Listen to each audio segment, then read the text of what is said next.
Welcome to Beyond the Lines. Felipe Fontes and Jared Gamble bringing it to you once again. Nice little Friday. Are we ready to go at it? Yes, sir. Good little Friday morning podcast. It's got some good topics, man. It's gonna be fun. Slight modifications to the show. Only second episode, but we always try to get better. So we're trying to make it more entertaining. And my 5 takes, Felipe's 5 takes at the beginning of the show. I'm really not diving into any of them. I'm gonna give a couple points for each take I give. I'm still giving 5 facts. I believe I'm facts. So we're gonna give a couple bullet points, but really not diving in. So it's gonna be, you guys are gonna have to wait to see what Jared picks, and then when Jared picks that take, then we're really diving in, and we're gonna be able to get pretty thorough.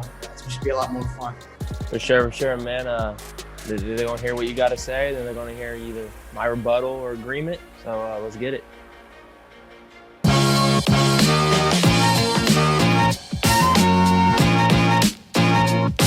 Right. All right, so 5 facts. Let's get into it. Number 1, 20 NBA executives were asked, which of these 4 young studs would you rather start your franchise with today? Zion Williamson, Trae Young, Ja Morant, or Luka Doncic? Now, 17 out of 20 chose Luka, which is a lot, obviously. Now, I'm surprised that the 3 that didn't.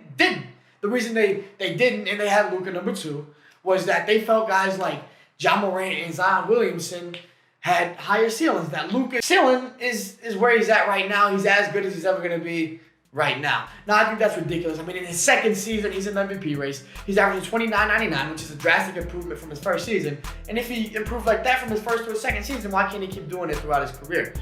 Luka's the easy choice here, and the fact that 17 out of 20 chose him shows you enough. It was an easy decision. It's an easy take. Number 2, Kendrick Perkins released a few lists yesterday of top 5 players at different positions, and he dropped his top 5 small forwards list.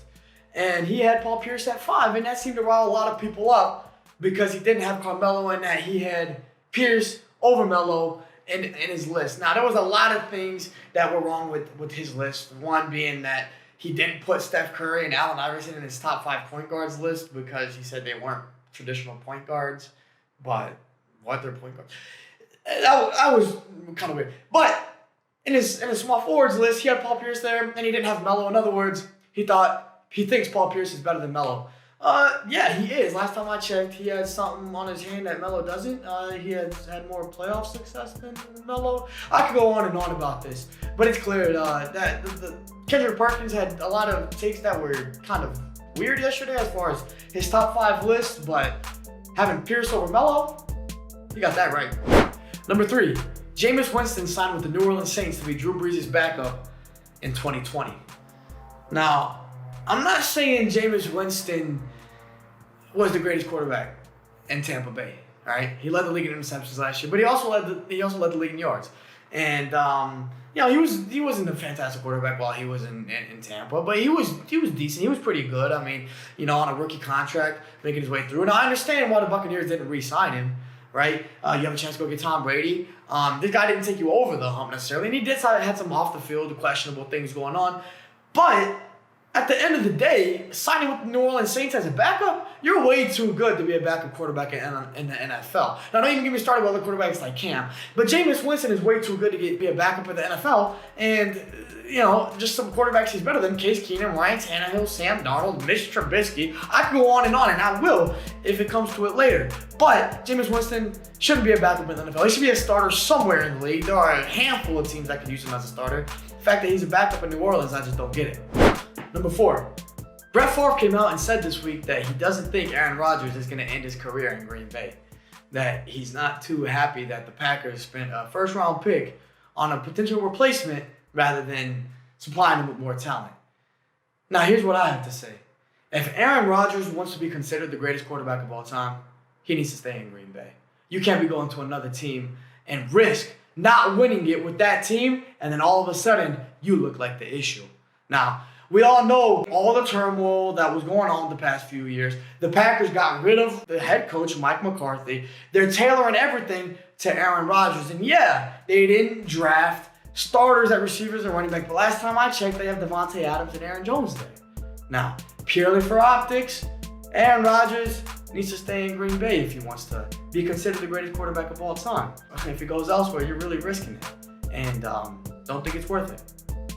Number 5, Brandin Cooks came out and responded to a question yesterday, asking him if he feels disrespected about being traded for the 3rd time in the past few years. Obviously, he was just traded to the Houston Texans. And he responded saying that he feels wanted. He doesn't feel disrespected. He feels more valuable because for teams to trade for him, he's wanted. And that, they traded 1st and 2nd round picks. Well, last time I checked, a bona fide superstar in the NFL or a solid number 1 wide receiver is you know what you're getting from that player. You don't necessarily know what you're getting from a 1st round pick and a 2nd round pick. And if this team knows you're a superstar and you're getting what you want from this player, you're going to keep him, unless the money is substantially out of your comfort zone. But at some point, the value is going to outweigh the money. So to answer Brandin Cooks, I'm sorry, you got it twisted with that one, man. Julio Jones signed contracts, big contracts, and they keep extending them, and he stays in Atlanta. Antonio Brown stayed in Pittsburgh until his off-the-field problem got him off. Odell Beckham was different because he asked to get traded. Larry Fitzgerald has stayed in Arizona his whole career, so you're seeing this one the wrong way, baby. But I hope you do the best job you can at replacing DeAndre Hopkins. That's a tall order, but I hope you can do it.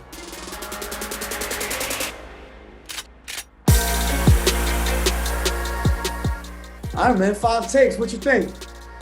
Man, your 5 takes. If we're in class right now, you passed, but barely. You didn't study well.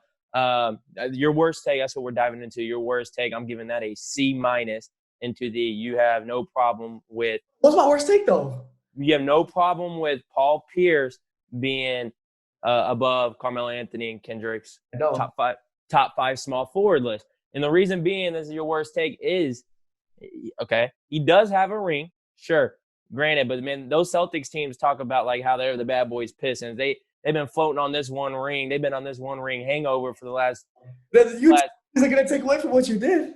It doesn't, but here's what I'm going to say is Paul Pierce, before he got Kevin Garnett and Ray Allen, via trades, wasn't anything. I mean, he was a good scorer, but it wasn't anything spectacular. And I think his first 6 seasons, he had 3 seasons with losing records, so 3 or 4. So he wasn't just hitting the playoffs every year, being this top-notch player on this top-notch top. The Knicks? Are we going to ignore Carmelo on the Knicks?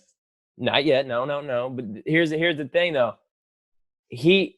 Melo, though, when he was early with the Nuggets, was in the playoffs as a rookie. Didn't have a losing record his first 6-7 years. And the Knicks thing is different because it's dysfunctional. It's been dysfunctional for 20 years pretty much, man. Dolan, Carmelo was in, granted he wanted to go to the Knicks. It was such a messy situation, unlike what Boston was when Paul Pierce was a young cat before he got his boys. And I just think as a player, as an individual, their skill set, as in who you're more feared of on the court, who another opponent is more feared of, I guarantee you it's Carmelo 10 out of 10 than a Paul Pierce. Yeah, but I don't think because you're more feared makes you necessarily a better player. Like, I could be more feared for 2 years and retire while I'm playing. Zion Williamson is a threat right now, but if he doesn't play for 15 years, then who cares? Like, then somebody who played for 15 years and wasn't as scary while they were playing is a better player. Paul Pierce but if you're talking about career wise, Paul Pierce was a better player than Carmelo. I don't think it was a better player. Career wise, wasn't a better player. You got to think when it becomes a basketball, team accomplishments is really team oriented. So if you gave Carmelo, Kevin Garnett, and Ray Allen right in the middle of their primes, yeah, you think he's doing with that organization in Boston? You think he's got the same thing as Paul Pierce? You think he's got the ring? Talk about hypotheticals all day. What if this? What if that? But you kind of do have to get into hypotheticals though when comparing somebody, because some people could be in unfortunate situations their whole career, and that's just what they rode for 15 years, and it was unfortunate. I just think Paul Pierce as a player was going to go to New York, forcing his way out of Denver, chose his own path, chose to go to New York. He wanted to be that star. It's like you're asking for all that. LeBron left Miami, going back to Cleveland, asking for the pressure, knowing like, I'm going to go back and I'm going to win this championship. He knew it was coming with that. If he didn't win, we couldn't – we said later, he was with a bad organization. Okay, but he put himself in that position. And guess what? He won. LeBron is one of the greatest ever because he's been able to own up to every situation. He's been able to do it and gone after it. No, that's fair point. That's fair point because Melo did ask for that. So I can't dispute. Oh. Yeah, I can't dispute that. But what he did go into, maybe he wasn't aware of how messy it was. We can put that blame on him. We can hold him accountable for wanting to go there. But I'm just bringing it back to the simple stance of who I think the individual better player is. I think it's Carmelo all day. And I'm not the biggest Carmelo fan, in the world, but I just think he was always a better player overall than a Paul Pierce, because what Paul Pierce did before he had those two wasn't anything to remember. See, here's what we're disagreeing with. You're considering best player as in we put these two guys one-on-one, who's better. I don't think it's necessarily that. Not one-on-one. I'm hypothetically putting a player on a different team and stuff like that. But even Paul Pierce, who was the clutch guy on those teams for the Celtics, right? Who won MVP? Who won Finals MVP? If you really want to talk about, he had this whole team. Who won MVP when they won? Paul Pierce. MVP. So he was the guy that if you want to say the best player on that team, if you don't want to say the best, regardless, he was the closer. He was that dude. And regardless whether you like it or not, I know a lot of people fed up with Paul Pierce nowadays with everything he's saying. A lot of people don't like him on TV. I don't care all the trash he talks. I don't care. He still was clutch his whole career. When he went to the Wizards after, he was still clutch. Pretty clutch on the Clippers, even though he wouldn't get that same player. So he has that kind of he has that finisher attribute that a lot of guys don't have. If you're talking about one-on-one, Carmelo's more gifted than him. But if you put talent, right, pure talent, which Melo has more than Paul Pierce, but then you combine it with longevity and achievements, it's not close. I would say Carmelo is a clutch player as well, because he's had his games where Carmelo is nothing slight of a clutch player as well. But I'm not saying in a one-on-one stance. I'm just saying what Paul Pierce did without those guys, nothing. What he did kind of after those guys didn't really win anything either. So I'm just kind of saying that stance with that big three, when they got orchestrated, I just think it was more he was a part of that luxurious team rather than really what Carmelo's ever been on. But like I said, I do hold Carmelo, he wanted out of Denver. So and he wanted the Knicks. So that is on him. So I can't dispute any of that. But as players, I'm taking Carmelo as an overall historical player, with or without that ring over a Paul Pierce. Time for your best take, Felipe. Your best take. And that is Luka Doncic, however you want to pronounce his last name, being graded by 20 executives. His name? Yeah, well, whatever. Little buffer there. 20 executives voting him, or 17 out of the 20, out of the 4 players at Trae Young, Zion, and Luka, that they would start a team with him. And you agree with that. And you believe he is going to be something special. And I totally agree with you. I mean, I think it's an A+. I think it's an A plus from you. I think you passed this one. Well, you passed the other one, but I think you studied hard on this one. But yeah, I totally agree, man. He's a different type of player that we've seen. He's just a great player. Glad we got him in Dallas over here, But yeah, I totally agree with you 100%. Yeah, Luka is different. I mean, Luka is 22 years old and he's in the MVP conversation. Is he 22 or 21? He's top 10, top 15 already. Would you say? I mean, he was 16 on the ESPN list here. He was 16. Before this year, last year, he averaged, I think, 21, like 8 and 7. And he's at 29.99 this year. And carried the Mavericks. And if the season would have continued into the playoffs, on pace for 50 wins. So the guy's a different animal. And these other guys have a lot of potential. Zion has a lot of potential. Ja Morant really showed up this year. Trae Young is good too, but here's my thing with the other guys though, is that these guys have a lot of potential, but Luka has shown us right now what he's got, and they're all young. They're all within the same age group, so you can say Yeah. much potential to improve. I don't want to hear nothing about Luka's athleticism. These guys can get better athletically. These guys are already as good as they are because of their athleticism. So it's not athleticism is going to jump out the roof either. You know what I mean? I guess maybe their mechanics and everything is too. But why can't Luka's mechanics get better? They will too. And his athleticism, he will get better. He leaned up from his rookie years to his second year. So as he becomes more athletic, as he becomes more fit, and his mechanics start getting a little bit better, he can improve his three-point percentage. His free throw percentage is hovering around 75%. That can get better. You know what I mean? This guy can get so much better too. I hate hearing the talk that this guy's as good as he will ever be right now. And guess what? Even if he was, he's already going to be a top 10 player for his whole career. But if he continues to improve, then there's no saying. In 3 years, he's going to be a top 3 player in the NBA, and he's going to win more championships than the rest of these guys. Because I think he's a better leader than these guys. I think he's more talented than these guys. The sky's the limit. Oh, for sure. And I actually had one of my friends. I'll keep him. I won't say his name, but he said last year, like, "Oh, Luka's already hit his ceiling." I know when somebody's hit his ceiling, that it's right now. I'm like, what? And now you see with this year. Yeah, man. I think out of those 4 games, all of these 4 guys are gonna be great players. Like I really like Trae Young. I really do. I really like. So, Doug, like he can't defend anybody. He can't. But I like in the modern day NBA. I like him. I like his handle. I like his. He's a really, really, really good passer, and he shoot anywhere. Fun to watch. We've seen Ja, and obviously we've seen Zion and how much of a a specimen he is.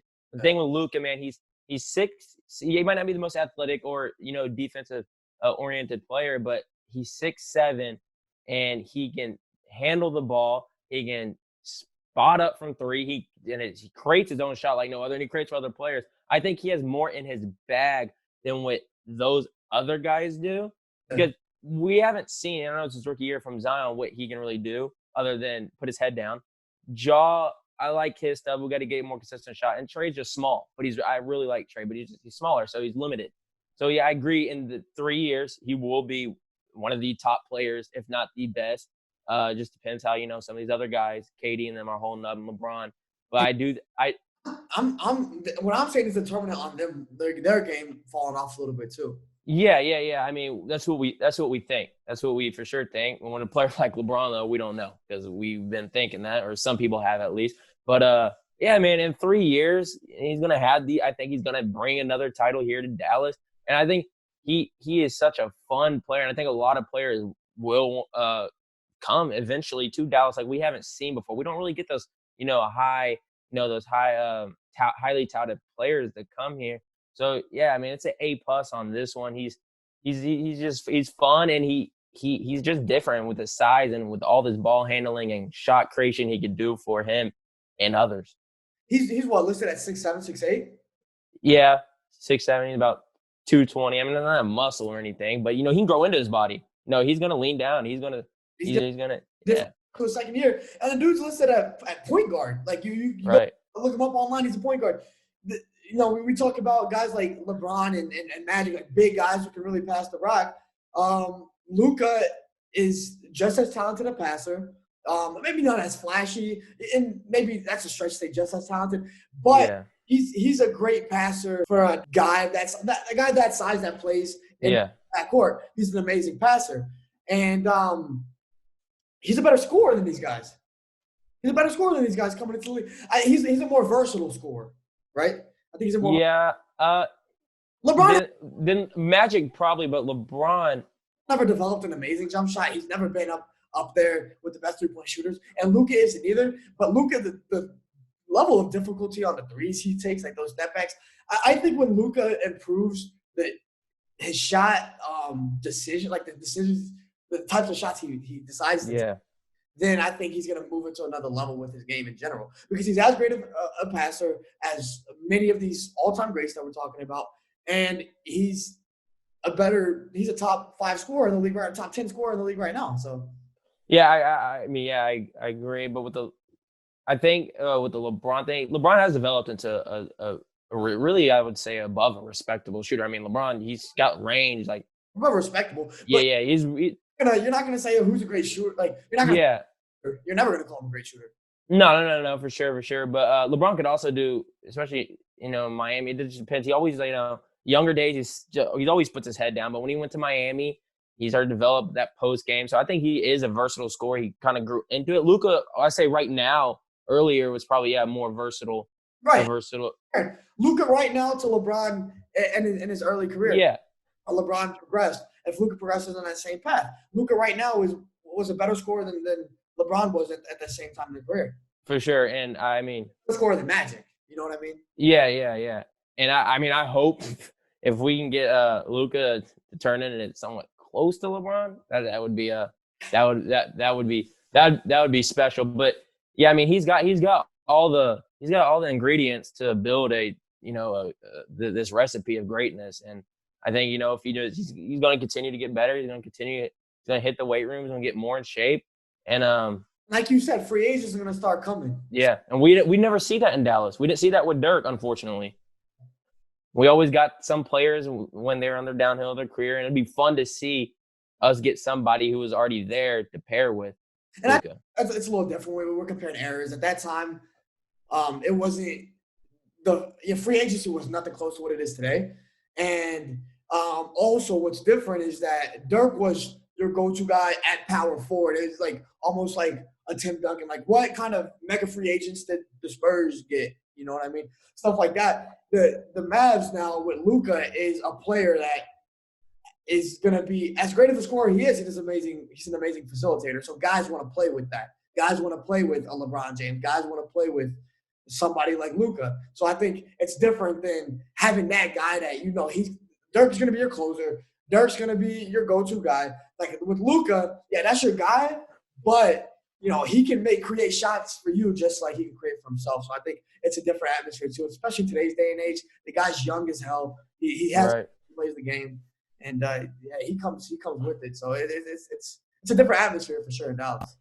Yeah, 100%, man. I hope we can. I'm looking forward to seeing what the future holds for him and Maverick basketball and NBA as a whole. Diving into your hottest take, Felipe. Aaron Rodgers shouldn't go anywhere. Oh. That's my hot take. I 100% disagree. I think he should leave. I think he should be knocking on that general manager's door, whoever's door, and needs to be asking, "Hey, what's up? What can we do to get me out?" Because I don't think what that front office has gave him in the past, really almost I would say his whole career. They don't sign other free agents around the league till the past few years. They're a team that signs their guys. They've never drafted him a receiver or a running back in the first round in his 15 years. So they're drafting backups the first 2 rounds this year. I don't believe that what this team, his organization, this front office gives him is a better shot if he were to look elsewhere. All right. So one, what is saying that other organizations are going to give Aaron Rodgers a better chance? Like other organizations are going to make Aaron Rodgers better. 2, yeah, they didn't draft any starters at running back or receivers, and they haven't done that recently. But last time I checked, Aaron Jones is pretty damn good, and I would say he's the top 10 running back in the NFL. He is good. Devontae is arguably a top 5 receiver in the NFL. They do have talent across the team, the offensive line, and defensively they're not horrible. And also, there has been talk over the past few years that Aaron Rodgers has been at the root of a lot of those problems within the organization. Make a choice. They chose Aaron Rodgers. But how deep did those problems really go within the organization? Was it just at Mike McCarthy? We know that Aaron Rodgers has a little ego problem. We know that he wants to be that dude. So if he goes to another team, his personality ain't changing. He ain't changing. And then at the same time, if he goes to another team and then that team doesn't win, if he wins there, then yeah, Aaron Rodgers won with this organization. The Packers could have been a problem. That's going to be the narrative. But if he goes to the other team and he doesn't win with that team, then it's Aaron Rodgers, struggled all these years with Green Bay, and now he's with another team and could have won with that team. Well, was he the problem? And especially if we haven't even thought about if Mike McCarthy wins in Dallas. If Mike McCarthy wins in Dallas, then what? So, but going with that angle, like if Mike McCarthy, like you have different talent across the board, rather than if you have one great player. Because if you leave somewhere, you have a different team, right? You have a different structure. You have different players. So it's kind of harder in football to say like, oh, if he doesn't win here, or if Mike McCarthy wins in Dallas, because as a collective unit, person one or person two or whatever might have better opportunity there collectively. Well, So can you win in the league without a great quarterback? It's been, but it's Nick Foles, Joe Flacco. I mean, I don't without a great quarterback. No, I don't think you can. Without a great quarterback, it depends how many great quarterbacks are in the league. If it's just 4, then yeah, I think more than. This is one of them. Yeah, I mean, I think you can win without a great quarterback, but if you're not close, if you're closer to average than great, then no, I don't think you can. But with Aaron Rodgers, I mean, with that, I don't like what that front office does, or really what has he done. And you have Devontae Adams, Aaron Jones, cool, 2 good, weapons. But in today's league, you got to have more weapons. I mean, you got to have a tight end. They don't have one. You got to have a second and third receiver. Like Valdez-Scantling, I mean, he can run deep, but he drops a lot of balls. So, I mean, it's like in what I heard from Bill Simmons' podcast, out of 26 quarterbacks in the modern day era that are in the Hall of Fame, not players going back, playing in, in terrible fields with ant piles on them. No face. Yeah. 16 of those 26, I believe is the number, have left and played more than one team, have gone somewhere else. So I don't think it's really as damaging as we or some fans might think it is. Because, I mean, if you're somewhere and you're in the twilight of your career and you think I have a better chance and you want to look elsewhere, all glory to you, man. I want to see that happen. It's just a risk you take. So 26 Hall of Fame quarterbacks, you said 16 of them? Yeah, modern day era. So there's more, but.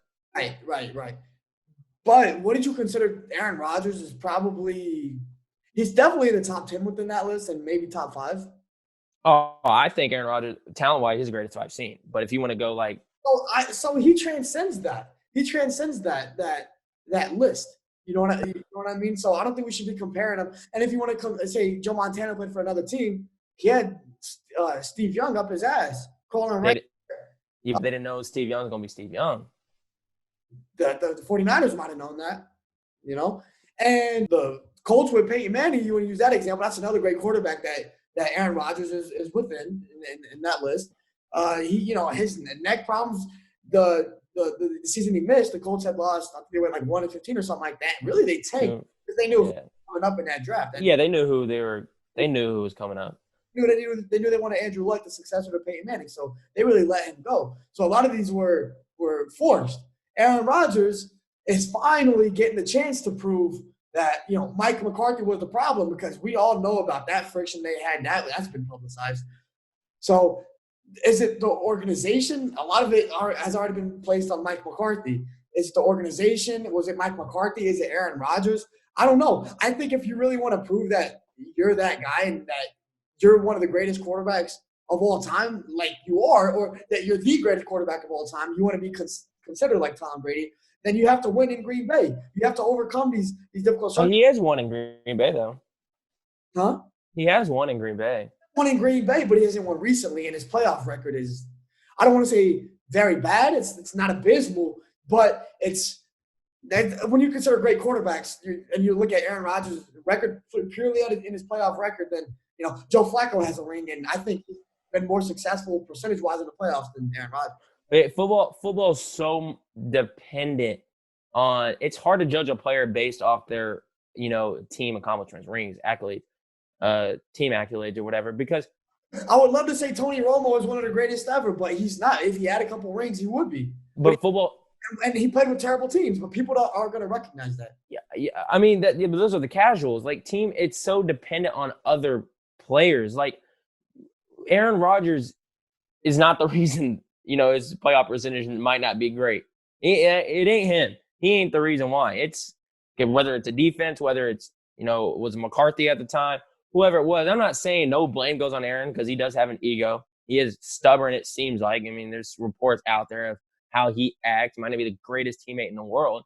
But I mean, I don't think it has to be, hey, I have to win here, or if I go somewhere else and I win, it might not be, hey, or blah, blah, or if I lose, it's, wow, man, look, you were the problem. I don't believe that because you're so much dependent on other things. But I just think if he looks and says, hey, I'm tired of this organization and not getting all these weapons or this defense help or whatever. I've been here and we don't really have the greatest relationship. I'm going to have the greatest relationship with the coach because there's stuff out there. Him and LaFleur might, bang heads a little bit. If he wants to look somewhere else in his twilight of his career, and I don't think even if he didn't win, I don't think it'd be damaging at all because, I mean, it's you're dependent on so many other players unless you lost with, a great structure and a great team. Well, yeah, no, I agree with you. I just at this point in Aaron Rodgers' career, like if everything else, if there was never turmoil, if there was never any of that kind of stuff that was publicized, then I would completely agree with you. It's there's a lot determinant on quarterback success, but because of all that stuff, I feel like the pressure's on Aaron Rodgers because now you got to prove that it was everybody else's problem and not yours.